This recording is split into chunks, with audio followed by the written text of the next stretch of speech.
This was a very calculated and planned murder. They specifically went to the Swan residence with the intent to kill them.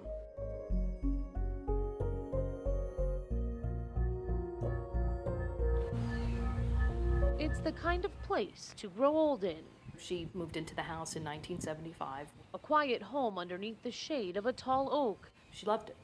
She loved it. The only sign something was wrong that day lay untouched in the driveway.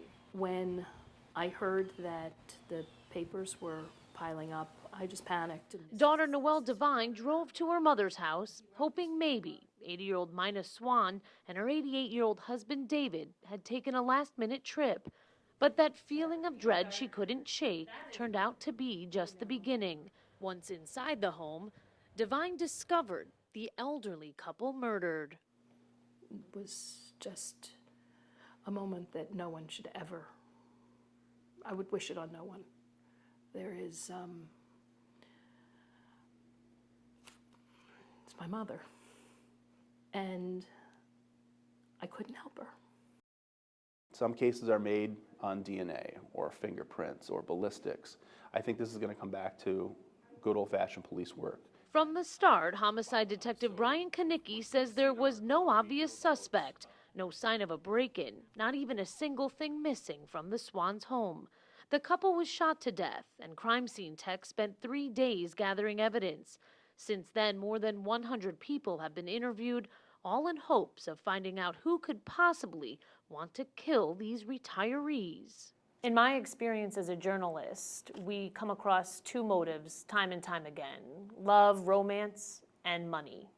They were a lot older, so a lot of the talk is about money. Is that a theory? Absolutely. And while they maybe didn't live a lavish lifestyle, both of them had investments. But David, a retired CPA, was a good businessman. In fact, his daughter, Julie Swan, flew in from out of state just to tell us so. You traveled all the way here from Chicago just for this interview. Why?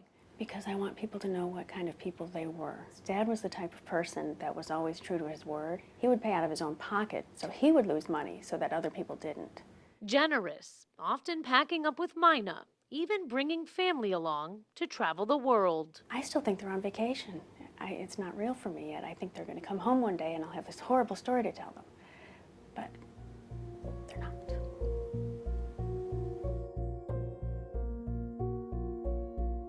Instead, they're murders inside this once peaceful home, now waiting to be solved.